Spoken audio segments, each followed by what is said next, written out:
City cable Hathway news కి స్వాగతం. Bulletin లో ముందుగా హెడ్లైన్స్ చూద్దాం.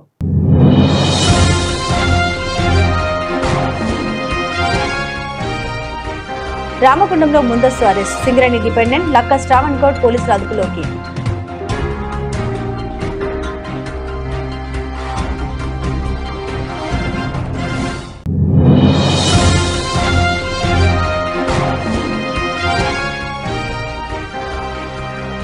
బసవేశ్వర ఆశయాలను ఆచరిస్తే సమాజంలో సమానత్వం సాధ్యం, అదనపు collector D Venu.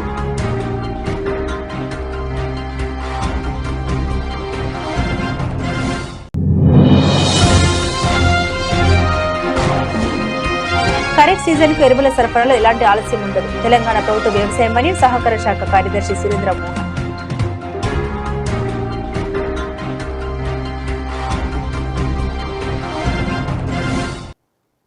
Kharif season కు ఎరువుల సరఫరాలో ఎలాంటి ఆలస్యం ఉండదు, తెలంగాణ ప్రభుత్వ వ్యవసాయ మరియు సహకార శాఖ కార్యదర్శి సురేంద్ర మోహన్. ఆర్ఎఫ్సిఎల్ ప్లాంట్ పూర్తి సామర్థ్యంతో పనిచేయడానికి ప్రభుత్వ సహకారం. రామగుండంలో యూరియా ఉత్పత్తి సరఫరాపై సమీక్ష, ఫీల్డ్ స్థాయిలో పరిశీలన. రాబోయే ఖరీఫ్ సీజన్ కు సంబంధించి తెలంగాణ రాష్ట్రానికి అవసరమైన యూరియా సరఫరా ఎలాంటి అంతరాయం లేకుండా ఉండేలా చర్యలు తీసుకోవాలని తెలంగాణ ప్రభుత్వ వ్యవసాయ మరియు సహకార శాఖ కార్యదర్శి సురేంద్ర మోహన్ సూచించారు. ఈ సమీక్ష సమావేశంలో plant unit head Jindal, production head సహా technical services head T Satyanarayana తదితరులు పాల్గొన్నారు. ఈ రోజు ఉదయం 7 గంటలకు జీడీకే2 ఇంగ్లాండ్ రామగుండం ఏరియా 1 ద్వారా సమావేశం. యాదగిరి సత్యయ్య అధ్యక్షులు, యతిపతి సారంగపాణి ప్రధాన కార్యదర్శి పాల్గొని మాట్లాడారు. బొగ్గు గని కార్మికులకు 12వ ఫేజ్ బోర్డు కమిటీ ఏర్పాటుకు వెంటనే నోటిఫికేషన్ విడుదల చేయాలని, కమిటీ నిర్మాణానికి యుద్ధ ప్రతిభ చర్యలు తీసుకోవాలని, లేని పక్షంలో ఆందోళన కార్యక్రమాలు ఉధృతం చేస్తామని తెలిపారు. ఇంకా ఈ కార్యక్రమంలో కర్రావుల మహేష్, ఏరియా ఉపాధ్యక్షులు సాయివేణి సతీష్, ఏరియా కార్యదర్శి సింగరేణి కోల్ మైన్స్ కార్మిక సంఘ బిఎంఎస్ రామగుండం ఏరియా 1 యాదగిరి సత్యయ్య, యతిపతి సారంగపాణి తదితరులు పాల్గొన్నారు. వేజ్ బోర్డుకు సంబంధించిన దానిలో మాట్లాడుకోవాల్సిన అవసరం ఏర్పడ్డది. 11వ వేజ్ బోర్డు ఎట్లయితే సాధించుకున్నామో 12వ వేజ్ బోర్డుకు సంబంధించింది కూడా సాధించుకునే అవసరం ఏర్పడ్డది. ఉద్యమం చేయవలసిన అవసరం ఏర్పడ్డది. రోడ్లు ఎక్కవలసిన అవసరం ఏర్పడ్డది. నిర్బంధం చేయవలసిన అవసరం ఏర్పడ్డది. బొగ్గు పనులన్నీ కూడా బంద్ చేసే అవకాశం కూడా కనపడతా ఉన్నది. ఆందోళన కార్యక్రమాలు చేద్దాం, నిరంతరం నల్ల బ్యాడ్జీలు పెడదాం. మనకు సంబంధించిన గని మేనేజర్ ఎవరైతే ఉన్నారో ఆయనకు మెమోరాండం ఇద్దాం. అట్లానే మనకు సంబంధించిన ఏజెంట్ గారు ఉంటారు, ఆయన కూడా మెమోరాండం ఇద్దాం. మన నిరసన తెలుపుదాం. జనరల్ మేనేజర్ కార్యాలయాల ముందు కూడా ధర్నాలు చేద్దాం. అవసరమైతే కార్పొరేట్ కార్యాలయం ముందు కూడా ధర్నా చేద్దాం. అవసరమైతే రాష్ట్ర ముఖ్యమంత్రి అసెంబ్లీ ముందు కూడా ధర్నా చేసి మన సింగరేణి కార్మికులకు సంబంధించిన సమస్యలన్నింటినీ కూడా పరిష్కారం చేసుకునే దిశగా సింగరేణి గవర్నమెంట్ కార్మిక సంఘం బిఎంఎస్ అనేది ఖచ్చితమైన పోరాటం చేయడానికి సిద్ధపడ్డదని చెప్పేసి ఈ సందర్భంగా తెలియజేసిన జరుగుతూ ఉంది. మీకు తెలుసు 11వ వేజ్ బోర్డుకు సంబంధించింది ఎంత ఒప్పందం చేసినాం, ఏ విధమైన ఒప్పందం చేసినాం, ఆ ఒప్పందంలో మినిమం గ్యారంటీడ్ బెనిఫిట్ ఎంత తీసుకొచ్చినాం, ప్రతి కార్మికునికి ఎంత ఆర్థిక ప్రయోజనం జరిగింది, ఎన్ని ఏరియాలు వచ్చినాయి, ఇంక్రిమెంట్ రేట్ ఎంత వచ్చింది, వెల్ఫేర్ అమౌంట్ ఎంత వచ్చింది, తర్వాత అన్ని రకాలుగా భారతదేశ చరిత్రలో బొగ్గు గని కార్మికుల జీవిత కాలంలో చారిత్రాత్మకమైన, విప్లవాత్మకమైన, వివరణాత్మకమైన ఒప్పందం 11వ వేతన ఒప్పందం. ఇది భారతీయ మజ్దూర్ సంఘ్ కృషి అని చెప్పేసి చెప్పక తప్పదు. అందరూ కూడా పెద్దలు కొత్తకాపు లక్ష్మారెడ్డి గారికి సప్పట్లతోటి స్వాగతం పలకాల్సిందిగా కూడా మీ అందరూ కూడా కోరుతా ఉన్నా. అట్లనే ఇవాళ ఒక కార్మిక సంఘం రోడ్డెక్కి అంటది, ఇక వేజ్ బోర్డు లేదు, వేజ్ బోర్డు రాను, ఇక మీరు మరిచిపోర్రి, వేజ్ బోర్డు రావాలంటే మనం వచ్చే పరిస్థితుల్లో లేదు అంటారు. నేనేమంటున్నా అంటే, కార్మిక సోదరుడా, కార్మిక సంఘం నాయకుడా, నువ్వు రెచ్చగొట్టే ప్రసంగాలు, తప్పుడు సమాచారం ఇచ్చే ప్రసంగాలు, నీ వాయిస్ ఏదైతే ఉన్నదో ఇక వేజ్ బోర్డు ఉండదు ఉండదు ఉండదు అంటే వాడు ఎట్లయితే కార్మిక వ్యతిరేక సర్కులర్ ఇస్తారో మరి ఆ సర్కులర్ ఇస్తే నువ్వు బాధ్యత వహించి ఇదే కార్మికుల ముందడికి వచ్చి నాది తప్పైంది, నేను రెచ్చగొట్టినా ముక్కు భూమికి రాస్తా అని చెప్పేసి చెప్పుకుంటావా? నేను బహిరంగ చర్చకు సిద్ధంగా ఉన్నా, బహిరంగ సవాల్కు సిద్ధంగా ఉన్నా. ఏ కార్మిక సంఘం నాయకుడైనా వేజ్ బోర్డు లేదు రాను అంటే గల్ల పట్టుకొని ఇక్కడనే అడుగుని వేజ్ బోర్డు ఎట్లా తీసుకురావాలో తెలియని పరిపక్వత లేని నాయకత్వం ఉన్నది. ఆ నాయకత్వానికి నేను సూటిగా ప్రశ్నించేది, సూటిగా నేను వాళ్ళను ప్రశ్నించేది, సూటిగా వాళ్ళకు చెప్పేది, కార్మికులను తప్పుదో పట్టేకుని యాజమాన్యాలకు అమ్ముడు పోకుర్రి, ప్రభుత్వాలకు అమ్ముడు పోకుర్రి, కార్మికుల పక్షాన నిలబడండి, చేతనైతే కొట్లాడండి, లేకపోతే గమ్మున మూసుకొని తోక ముడుచుకొని ఇలా వండు తప్ప కార్మికులకు సంబంధించిన హక్కుల మీద దాడి జరుగుతూ ఉంటే ఇళ్లలో బండి పిచ్చికు కూడా పరిష్కారం కాలేదు. ఇది మీ అందరికి కూడా తెలుసు. గెలిచిన గుర్తింపు ప్రాథమిక కార్మిక సంఘాలు, సింగరేణి కాలనీస్ వర్కర్స్ యూనియన్ గాని, ఐఎన్టీసీ గాని ఎన్నికలకు ముందు ఏం హామీలు ఇచ్చారో మీ అందరికి కూడా తెలుసు. మరి ఏ ఒక్క హామీని నెరవేర్చారో ఇదే బహిరంగంగా పబ్లిక్ మీటింగ్ పెడతావా, ద్వారా సమావేశం పెడతావా, గేట్ మీటింగ్ పెడతావా, సోషల్ మీడియా ముందు కడతావా, కార్మికుల సమక్షంలో నువ్వేం చేసినావో ఒక్కసారి ఆలోచించమని చెప్పి కోరుతా ఉన్నా. నేను చెప్పగలుగుతా కార్మికుల సమక్షంలో, నేను ప్రశ్నించగలుగుతా కార్మికుల సమక్షంలో. నువ్వు రాష్ట్ర ప్రభుత్వానికి ఒక అసెంబ్లీ శాసనసభ సీటు కోసం రాష్ట్రం మొత్తం మీద పార్టీని తాకట్టు పెట్టినావు. సింగరేణి వ్యాప్తంగా గుర్తింపు కార్మిక సంఘాన్ని యాజమాన్యం కాళ్ళ దగ్గర తాకట్టు పెట్టింది, ప్రభుత్వానికి తాకట్టు పెట్టింది. వాస్తవం కాదంటే బహిరంగ చర్చకు రమ్మని చెప్పేసి నేను సిద్ధంగా ఉన్నా. ఇలా మీరు ప్రభుత్వాలకు యాజమాన్యాలకు లొంగిపోయి కార్మిక వ్యతిరేక సర్కులర్లు ఏం చేస్తా ఉన్నాయో ఒక్కసారి ఆలోచించమని చెప్పేసి కోరుతా ఉన్నా. కార్మిక వ్యతిరేక సర్కులర్లు అంటే అటెండెన్స్ కు సంబంధించింది కూడా ఏ చట్టంలో రాసి లేదు. యువర్ ఎవ్రీబై అపాయింటెడ్ యాజ్ ఏ బదిలీ వర్కర్, యువర్ ఎవ్రీబై అపాయింటెడ్ బదిలీ కోల్ పిల్లర్, జనరల్ మజ్దూర్, దాన్నే జనరల్ అసిస్టెంట్ గా తీసుకొచ్చిన ఘనత కూడా భారతీయ మజ్దూర్ సంఘం అని చెప్పేసి సందర్భంగా తప్పదని చెప్పి చెప్తా ఉన్నాం. అట్లా చేసిన తర్వాత ఇలా ఏదైతే ఉన్నదో దాన్ని ఏ రకంగా తీసుకుపోతా ఉన్నారంటే, నీకు మస్టర్లు 180 మస్టర్లు ఉండాలి, 200 మస్టర్లు ఉండాలి. ఇలా ప్రతి కార్మికుడికి వర్కింగ్ కండిషన్స్ ఏమున్నాయో ఒక్కసారి ఆలోచించమని చెప్పి కోరుతా ఉన్నా. నా ఆరోగ్యం మంచిగా ఉన్నప్పుడు, ఇంత జీతభత్యాలు పెరిగినప్పుడు, ఇన్ని అలవన్సులు పెరిగినప్పుడు, ఇన్ని మౌలిక సదుపాయాలు పెరిగినప్పుడు మరి నా డ్యూటీ నేను చేసుకుంటా. కానీ నువ్వేదో మెడ మీద కత్తి పెట్టి ఇన్ని మస్టర్లు సీలింగ్ పెట్టి ఇలా మస్టర్లు నిండకపోతే చార్జ్ షీట్లతోని, సస్పెండ్లతోని, షోకాజ్ నోటీసులతోని అన్నిటికి ఇచ్చి డిస్మిస్లు ఎంత మందిని చేసి ఒక్కసారి ఆర్చమని చెప్పి కోరుతా ఉన్నా. ఇది మీరు చేసిన కార్మిక వ్యతిరేక సర్కులర్ కాదా? ఎంతమంది కార్మికులు మంచుతో కప్పుకున్న అతి చల్లని ప్రదేశంలో ఒకటైన గుల్మార్గ్ -15 డిగ్రీల ఉష్ణోగ్రత, ఆక్సిజన్ కూడా తక్కువగా లభించే ప్రమాదకర పరిస్థితులు. సాధారణంగా అక్కడికి వెళ్లడమే ఒక పెద్ద సాహసం. కానీ అలాంటి ప్రాంతంలో ఓ చిన్నారి తన ప్రతిభతో అందరినీ ఆశ్చర్యపరిచింది. నిర్మల్ పట్టణంలోని ప్రియదర్శిని నగర్ కాలనీకి చెందిన 10 ఏళ్ల చిన్నారి వరేణ్య తల్లిదండ్రులు భుజంగ్ నాగేష్ కుమార్, డాక్టర్ సరితారాణి. వరేణ్య 5వ తరగతి చదువుతుంది. చలిని తట్టుకోలేని పరిస్థితుల్లోనూ ధైర్యంగా ముందుకెళ్లి నృత్యం చేసి చూపిన ఈ చిన్నారి పట్టుదల, సాహసం అంటే ఇదే అనిపించేలా చేసింది. తల్లిదండ్రులు కూడా ఆనందం వ్యక్తం చేస్తూ ఈ క్షణం జీవితాంతం గుర్తుండిపోతుందని చెబుతున్నారు. మంచు మధ్యలో మెరిసిన ఈ చిన్నారి నృత్యం ఇప్పుడు అందరి ప్రశంసలు అందుకుంటుంది. కుంజరముఖం శంకరసుతం తమిహ శ్రీ విఘ్నరాజం భజే సంతతమహం దంతి సుందరముఖం మంతకాతకసుతం తమిహ శ్రీ విఘ్నరాజం భజే.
మంచిర్యాల జిల్లా భీమారం మండల కేంద్రంలో రాజకీయ ఉద్రిక్తత చోటు చేసుకుంది. ఇటీవల సోషల్ మీడియాలో కాంగ్రెస్ నాయకులపై వివాదాస్పద పోస్టులు పెడుతున్నారని ఆరోపిస్తూ బీఆర్ఎస్ నాయకుడు గోపాల్ పై కాంగ్రెస్ నాయకులు దాడి చేసిన ఘటన స్థానికంగా కలకలం రేపింది.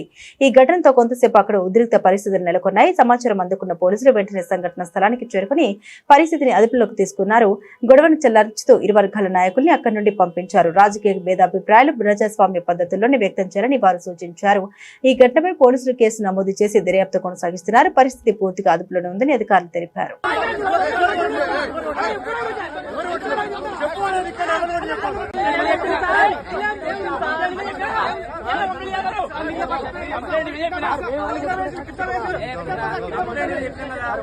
కంప్లైంట్ ఇవ్వని చెప్పినాం కదా, కంప్లైంట్ ఇవ్వని చెప్పినాం కదా, మీరు చేస్తాం కదా, నాకేం పని మీరు చేస్తాం కదా, మీరు కంప్లైంట్ ఏం చేయమంటావు?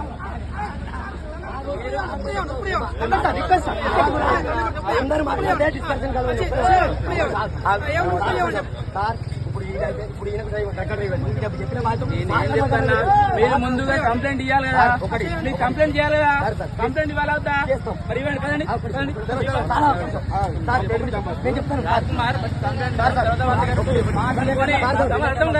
అర్థం కాదు, అర్థం కాదు.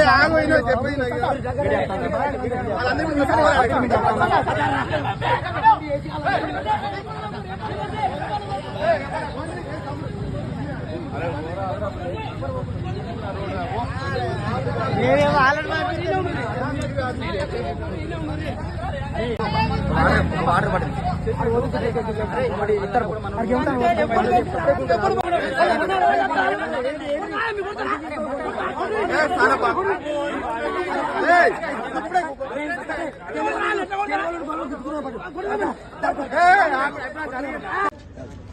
సుంకరి గోపాల్ బీఆర్ఎస్ నాయకుడు.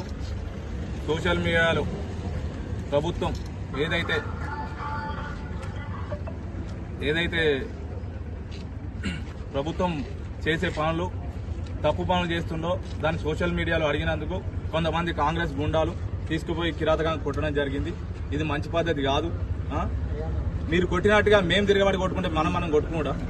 మీకు మీ మినిస్టర్ గారు కానీ మీ కాంగ్రెస్ కానీ ఇదే నేర్పుతున్నదా?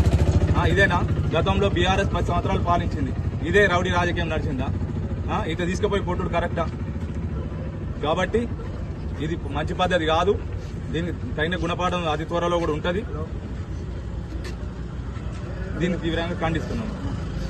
సన్ ఆఫ్ లింగయ్య, నేనేదో కాంగ్రెస్ పార్టీ మీద వ్యతిరేకంగా పోస్టులు పెట్టిందని చెప్పి, నేను బీఆర్ఎస్ క్యాండిడేట్ అని చెప్పి, నేను గ్రూప్లో అసలు పోస్టులు కూడా సరిగ్గా కరెక్ట్ గ్రూప్లో నేను ఏం పెట్టలేదు. దాని కారణంగా నేను ఏమైనా పెడితే పోలీస్ స్టేషన్లు ఉన్నాయి, దాంట్లో ఫిర్యాదు చేయాలి, కంప్లైంట్ చేయాలి. ఏమైనా తప్పు ఉండింటే పోలీసు వాళ్ళు చూసుకుంటారు. కానీ ఇక్కడ నేను అనుకోకుండా రోడ్డు కచ్చుడితోటి నన్ను బండి మీద 4-5 ఎక్కించుకొని ఆవుల సురేష్, బోయిన మహేష్, బర్ల మహేష్, దమ్ము మల్లేషు, ఇట్లా చాలామంది ఒక 10-15 మంది, వేల్పుల నాగరాజు, వేల్పుల శేఖరు, ఇట్లా చాలా మంది నా మీదకి వచ్చి దాడి చేసుకొని నా ఫోన్ గుంజుకొని వెనక చేతులకి ఇట్లా కట్టేసి ఆవుల సురేష్ మధ్యలో పట్టుకొని ఉండి నన్ను బస్ స్టాండ్కి వెళ్ళి ఎక్కించుకొని వచ్చి వాటర్ ట్యాంక్ ఆడ నన్ను కొట్టి అడిచిపెట్టి వచ్చిళ్ళు.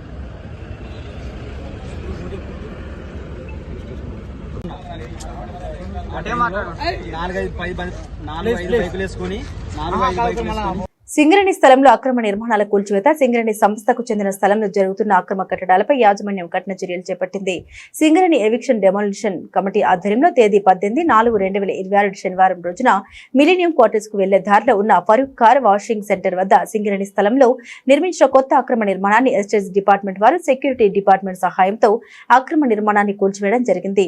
సింగరేణి సంస్థకు చెందిన భూముల్లో ఇలాంటి నిర్మాణాలు చేపట్టాలన్న ముందస్తు అనుమతులు తప్పనిసరి అని, అనుమతులు లేని అక్రమ కట్టడాలను ఎప్పటికప్పుడు గుర్తించి నిర్దాక్షిణ్యంగా తొలగిస్తాం, ఆక్రమణదారులపై చట్టరీత్యా చర్యలు తీసుకోవడానికి వెనుకాడబోమని అధికారులు తెలిపారు. బసవేశ్వర ఆశయాలను ఆలోచనను మనమందరం ఆచరిస్తే సమాజంలో సమానత్వం సాధ్యమవుతుందని అదనపు కలెక్టర్ డి వేణు అన్నారు.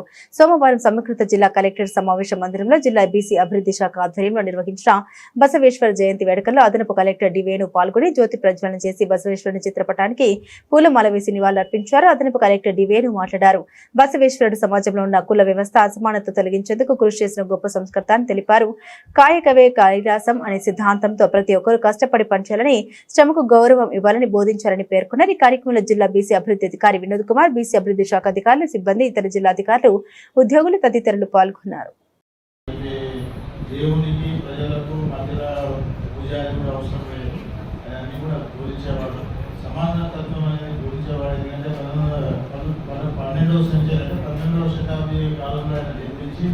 శివుని బాగా ఆరాధ దైవంగా భావించి ఆయన ఎన్నో సంస్కరణలు బాగా చేసేవాడు. ఎందుకంటే చిన్న ఒక రాజ్యంలో చిన్నగా ఉద్యోగం చేసి ప్రధాన అధికారిగా చేరి అన్ని సేవ చేసేవాడు. దగ్గర ఆయన పాపం ఆయన చాలా మందికి మంచి చేసేవాడు.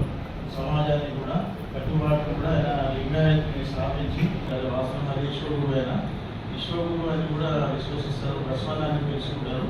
సంఘవేశ్వరుని భక్తుడు ఆయన, శివుని భక్తుడు. అందుకే అందరికీ సమానత్వం బోధించి ఏది కూడా తేడా లేదు. ఆదిలాబాద్ జిల్లా జల్ జంగల్ జమీన్ కోసం సాగిన ఆ పోరాట ఉద్యమం నేటికి 45 ఏళ్లు పూర్తి చేసుకున్న ఆ పోరాట స్ఫూర్తి ఇప్పటికీ ప్రజల గుండెల్లో మిగిలే ఉంది. ఆదిలాబాద్ జిల్లాలో 1981వ సంవత్సరం ఏప్రిల్ 20వ తేదీ చిరస్థాయిగా నిలిచిపోయిన దినం.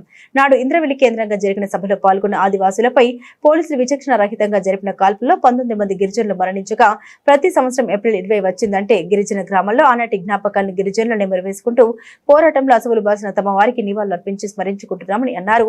వారి ప్రాణత్యాగం ఫలితంగానే పోడు భూములకు అటవీ హక్కు పత్రాలు వచ్చాయని ఈ సందర్భంగా వారు గుర్తు చేశారు. ప్రకారం 13 మంది ఆదివాసీలు నేలకొరిగారు. స్వతంత్ర భారతంలో జరిగిన జలియన్ వాలాబాగ్ ఘటనగా ఇంద్రవెల్లి ఘటనను చెప్పుకుంటారు. కుమ్రం భీం పోరాటాన్ని అణిచివేశాక నిజాం సర్కార్ చేపట్టిన సంస్కరణలతో కొద్ది కాలం ఆదిలాబాద్ ఏజెన్సీలో ప్రశాంతత నెలకొంది. స్వాతంత్రం వచ్చాక కొత్త అటవీ చట్టాలు ఆదివాసుల హక్కులకు రక్షణ కల్పిస్తున్నట్టుగా కనిపించినా అవి వారి అటవీ భూ సమస్యలకు పరిష్కారం చూపకపోగా సమస్యలను మరింత జటిలం చేశాయి.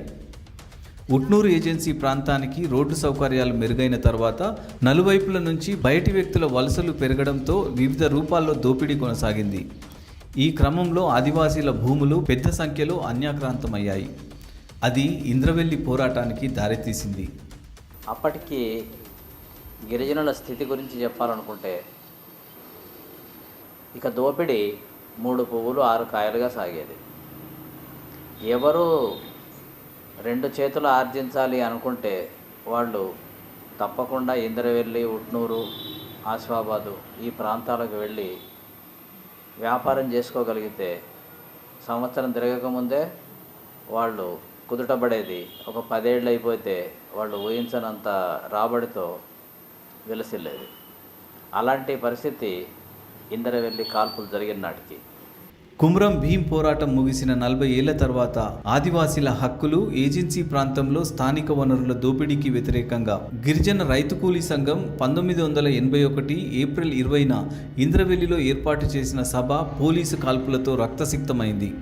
ఆ రోజు వారపు సంత కావడంతో పెద్ద సంఖ్యలో ఆదివాసీలు అక్కడికి వచ్చారు.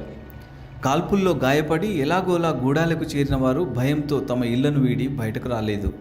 గాయపడిన గిరిజనులకు వాళ్ళందరికీ ఏదైనా సేవ చేద్దాము మెడికల్గా అని చెప్పి మేము ప్రిన్సిపాల్ యొక్క పర్మిషన్ తీసుకొని ఒక బస్సు తీసుకొని గాంధీ మెడికల్ కాలేజ్ హైదరాబాద్ నుంచి దాదాపు 30-35 మంది జూనియర్ డాక్టర్లము వెళ్ళినాం.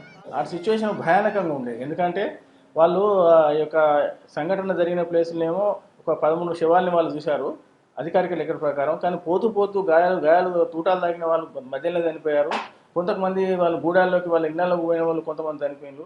తర్వాత కొంతమందికి అసలు వాళ్ళు తెలిసినా కూడా చెప్పలేదు. ఎందుకంటే భయపడి దెబ్బలు తాకి వాళ్ళు ఇంకా గూడాల్లోకి పారిపోయి వాళ్ళు దాక్కొని ఉన్న వాళ్ళకి వాళ్ళ దగ్గర పోయి మేము యాప్రాన్ వేసుకొని కొన్ని మందులు మా చేతుల్లో ఉన్నాయి కాబట్టి వాళ్ళు నమ్మినాను.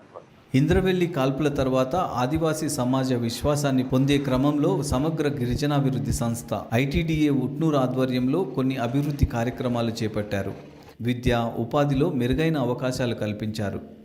3500 వ్యవసాయ బావులను తవ్వించారు. సెరికల్చర్, హార్టికల్చర్ ద్వారా ఆదాయం పొందే మార్గాలను అన్వేషించారు. 1982లో నిర్మించిన ఇంద్రవెల్లి అమరుల స్తూపాన్ని గుర్తు తెలియని వ్యక్తులు పేల్చేయడంతో ఆదివాసీల్లో అసంతృప్తి నెలకొంది. ఈ నేపథ్యంలో ఎన్టీఆర్ హయాంలో ప్రభుత్వ నిధులతో స్తూపం తిరిగి నిర్మించారు. ఫారెస్ట్ గార్డులను నియమించింది, తర్వాత ఏఎన్ఎంలను నియమించింది. అంటే ముఖ్యంగా చెప్పాలంటే స్థానికులకు ప్రాధాన్యత ఇచ్చి ఉద్యోగాలు ఇచ్చే అవకాశం కల్పించింది. అది కాకుండా అది ప్రభుత్వానికి ఆదివాసులకు మధ్యలో సంధానకర్తగా ప్రభుత్వానికి సలహాలు ఇచ్చటానికి గోండ్ అడ్వైజర్ కమిటీని ఏర్పాటు చేసి ఏదైతే ఇంద్రవెల్లి ఘటన తర్వాత కాస్త చైతన్యం వచ్చి ఏదైతే తమ హక్కుల్ని తమ కాపాడుకోవటానికి ఒక వీళ్లకు మార్గాలు దొరికినాయి. రాజకీయాలకు అతీతంగా సంక్షేమ దిక్కు పోయి ఏదైతే ప్రభుత్వము ఇచ్చే ఫలాలు పొందడానికి తర్వాత అటవీ హక్కు పత్రాలు పొందడానికి ఒక మార్గం తమకు తాము చైతన్యవంతులైనారన్నట్టు. కుమ్రం భీం పోరాటంతో పోలిస్తే ఇంద్రవెల్లి సమయానికి ఆదివాసీల్లో చైతన్యం పాళ్ళు పెరిగాయి. హక్కుల సాధనలో భాగంగా వివిధ తెగల ఆదివాసీలు ఏకీకృతమై సమైక్య పోరాటాలకు పిలుపునిచ్చారు. అయితే భీం పోరాటం, ఇంద్రవెల్లి ఘటన నుంచి ఇప్పటి వరకు ఆదివాసీలకు అటవీ భూములపై హక్కులే ప్రధాన సమస్యగా ఉన్నాయి. వాటికి అదనంగా నిరుద్యోగం, ఏజెన్సీలో ఆదివాసీలు, లంబాడాల మధ్య నెలకొన్న ఘర్షణ వాతావరణం ఆందోళనకర స్థాయికి చేరింది.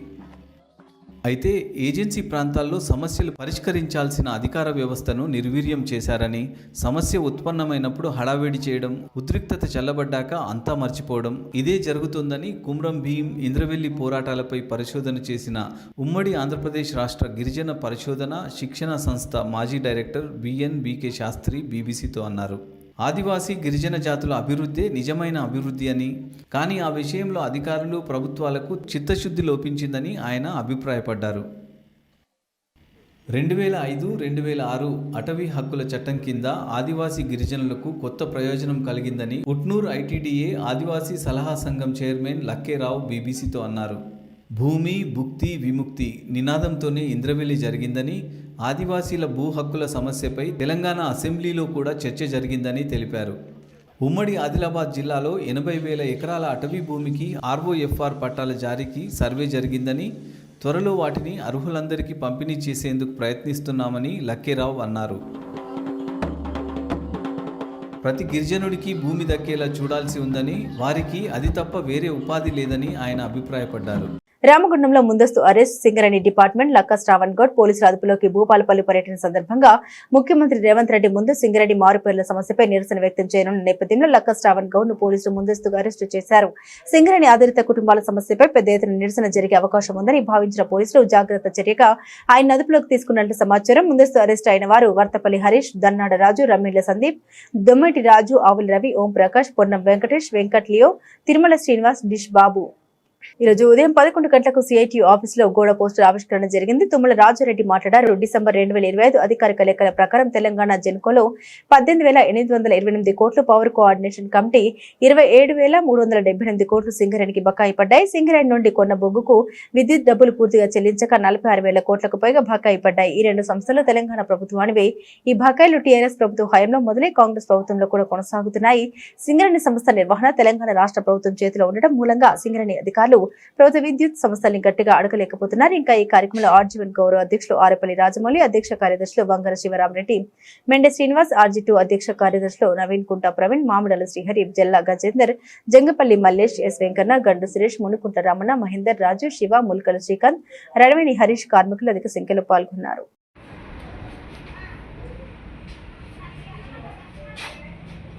సింగరేణి సంస్థకు రావాల్సిన బకాయి సౌది జయప్రదం చేయండి, జయప్రదం చేయండి.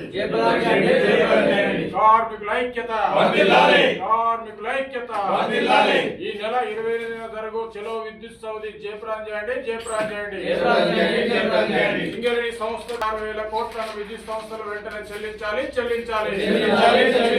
రాష్ట్ర ప్రభుత్వ విద్యుత్ సంస్థలు బకాయి పడ్డ సింగరేణికి 46,000 కోట్ల రూపాయలు వెంటనే చెల్లించాలి. CITU జిందాబాద్. చలో విద్యుత్ సౌదా, చలో విద్యుత్ సౌదా, చలో విద్యుత్ సౌదా. బకాయిలు వసూలు జయప్రదం చేద్దాం. చలో విద్యుత్ సౌదా వద్ద జరుగు నిరసన కార్యక్రమాన్ని జయప్రదం చేద్దాం. సింగరేణి బకాయిలు వెంటనే సింగరేణి బకాయిలు రాష్ట్ర ప్రభుత్వానికి సంబంధించిన విద్యుత్ సంస్థలు 46,000 కోట్ల రూపాయలు చెల్లించాలి. CITU జిందాబాద్.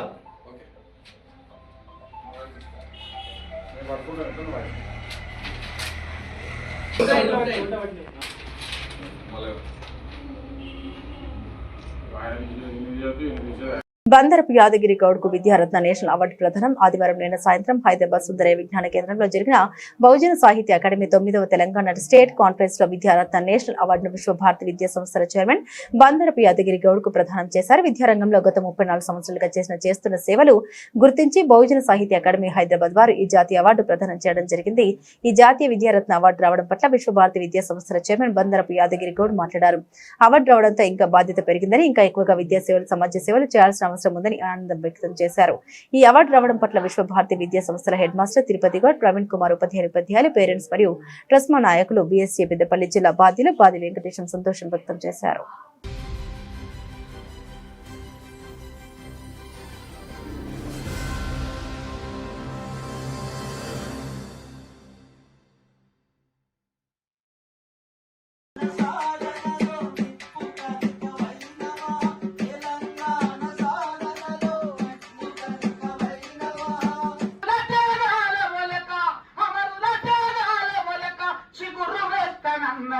తెలంగాణ తెచ్చుకున్నది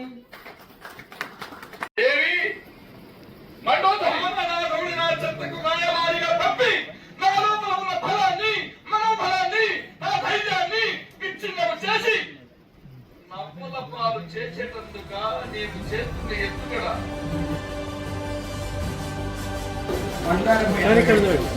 best Vidyaratna national award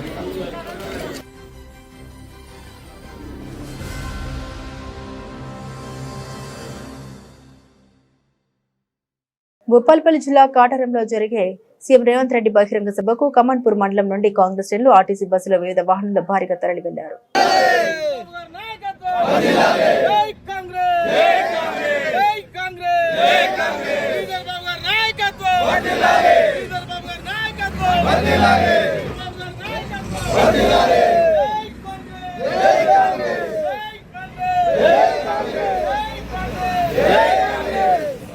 Peddampet మాజీ ఎంపీటీసీ కొలిపాక శరణ్య, మధుకర్ రెడ్డి కుమార్తె ప్రశస్తి రెడ్డి పుట్టినరోజు వేడుకల్లో పాల్గొన్న మాజీ ఎమ్మెల్యే కోరుకంటి చందర్ వారి ఆహ్వానం మేరకు ఇంటికి విచ్చేసి వారి కుమార్తెను ఆశీర్వదించారు. ఈ సంతోషకరమైన సందర్భంగా ఆత్మీయ సందర్శనకు వారి కుటుంబం తరపున హృదయపూర్వక కృతజ్ఞత తెలిపారు. ఈ కార్యక్రమంలో బీఆర్ఎస్ పార్టీ సీనియర్ నాయకులు గోపు ఐలయ్య యాదవ్, నారదాస్ మారది, రామగుండం పట్టణ అధ్యక్షుడు బొడ్డుపల్లి శ్రీనివాస్, బీఆర్ఎస్ పార్టీ గ్రామ అధ్యక్షుడు పుట్ట శ్రీనివాస్ యాదవ్, బండి శ్రీనివాస్ గౌడ్, దాడి బాలయ్య, కోలస్వామి, మాటిటి రవి, సాయి, సాగర్, కనకయ్య, అరవింద్ రెడ్డి, గోదావరి కని బీఆర్ఎస్ పార్టీ నాయకులు పాల్గొన్నారు.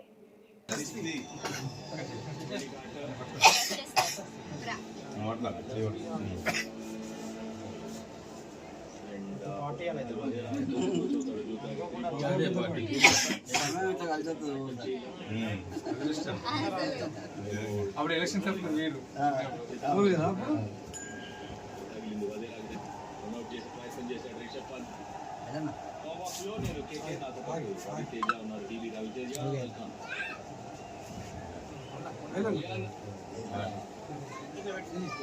కదా ఏంటంటే టాటా ఐపీఎల్ లో Punjab Kings versus LIC clash అత్యధిక వికెట్ తీసిన ప్లేయర్ ఎవరు?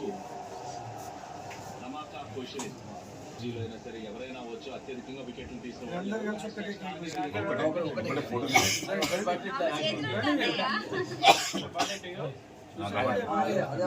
జిల్లా గోదావరికని జయదుర్గాదేవి ఆలయంలో తమ జన్మదినం సందర్భంగా ప్రత్యేక పూజలు చేశారు. ఈ సందర్భంగా మాజీ MLA Korukanti Chander, BRS TBGKS నాయకులు శాల్వతో సన్మానించి జన్మదిన శుభాకాంక్షలు తెలిపారు. ఎన్నికలకు ముందు ప్రజలకు ఇచ్చిన హామీలను కాంగ్రెస్ నాయకులు విస్మరించారని, అభివృద్ధిని గాలికి వదిలేసి అభివృద్ధి నిరోధకంగా మారుతున్నారన్నారు. రేవంత్ రెడ్డి సర్కారుకు వ్యతిరేకంగా జరగబోయే కేసీఆర్ సభకు ప్రాతినిధ్యం సంతరించకూడదని రామగుండం పారిశ్రామిక ప్రాంతం నుండి జగిత్యాల జైత్ర యాత్రకు పెద్ద ఎత్తున ప్రజలు తరలిరావాలని పిలుపునిచ్చారు.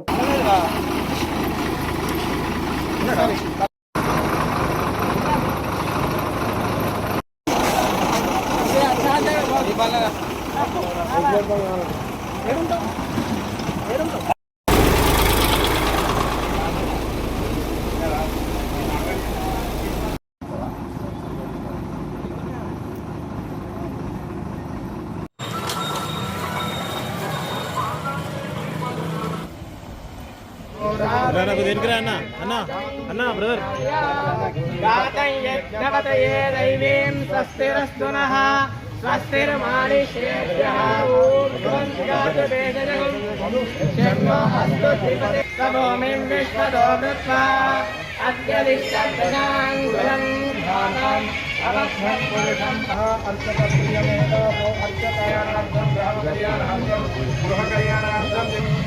अस्माकं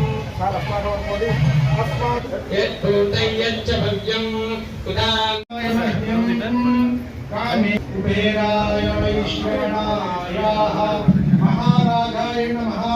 अयं सुमुहूर्तो सुमुहूर्तमस्तु। जन्म नवरात्रि दिवसे अत्यंत अनुकूले श्री जय दुर्गा कनक दुर्गा माता अनुग्रह ओम वृक्षो रक्षति रक्षितः महाकाली ओम सहस्रशीर्षः पुरुषः सहस्राक्ष सहस्रपाद स्वभूमि सजातो प्रत्यनिष्ठत पाश्चर्य गोमतः यत्पुरुषेण हवीषा देवयज्ञमतन्मतः वसन्तो अस्य श्रीराज्यं ग्रीष्म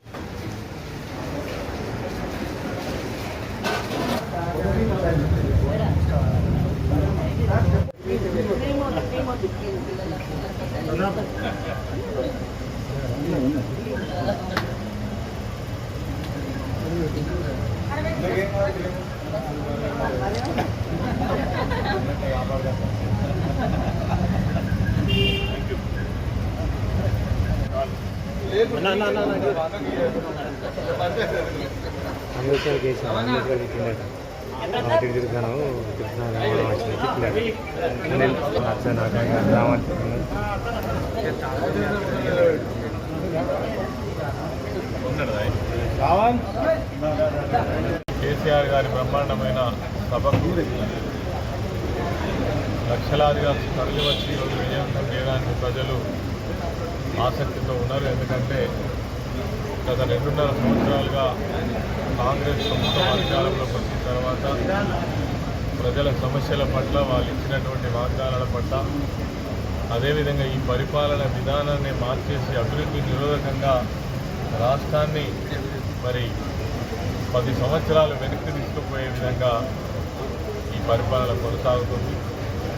ఏమన్నంటే అవినీతి కుంభకోణాలు, ఈ రాష్ట్రం యొక్క భవిష్యత్తు కోసం ఆలోచించేటువంటి నాయకులే లేకుండా పోయి ముఖ్యమంత్రితో సహా మంత్రులు కావచ్చు, ఎమ్మెల్యేలు కావచ్చు, వాళ్ళ స్వలాభం కోసం పనిచేస్తున్నారు తప్ప ఈ రాష్ట్రంలో ఉండేటువంటి రైతులు కావచ్చు, వ్యవసాయ రంగం కావచ్చు, విద్యారంగం కావచ్చు, అదేవిధంగా గ్రామాల అభివృద్ధి కావచ్చు, అభివృద్ధిని గాలికి వదిలేసి ఒక అభివృద్ధి నిరోధకమైనటువంటి ప్రభుత్వంగా కొనసాగుతున్నటువంటి రేవంత్ రెడ్డి ప్రభుత్వానికి వ్యతిరేకంగా ఈరోజు ప్రజలు గలమెత్తుతున్నటువంటి సందర్భంలో కేసీఆర్ గారి సభకు చాలా ప్రాధాన్యత సంతరించుకుంది.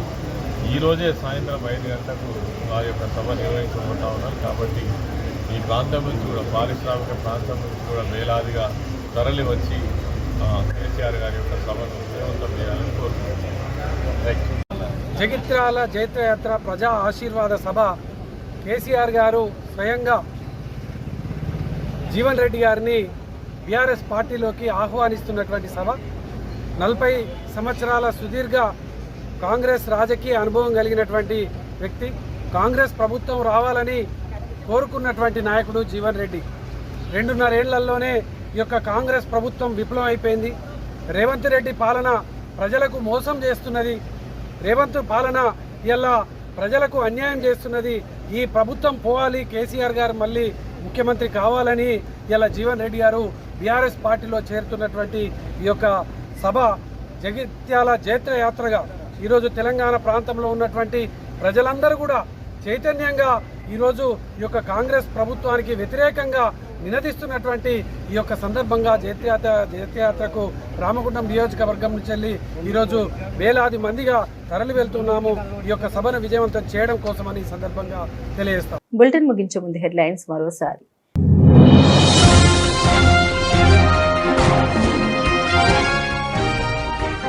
రామగుండంలో ముందస్తు అరెస్ట్, సింగరేణి డిపెండెంట్ లక్క శ్రావణ్ గౌడ్ పోలీసుల అదుపులోకి.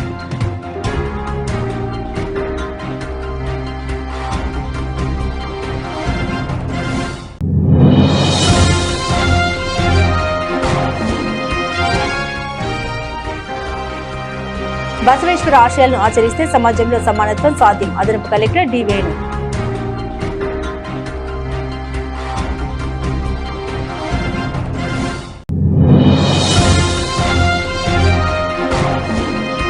ఖరీఫ్ సీజన్ కు ఎరువుల సరఫరాలో ఎలాంటి ఆలస్యం ఉండదు, తెలంగాణ ప్రభుత్వ వ్యవసాయ మరియు సహకార శాఖ కార్యదర్శి సురేంద్ర మోహన్.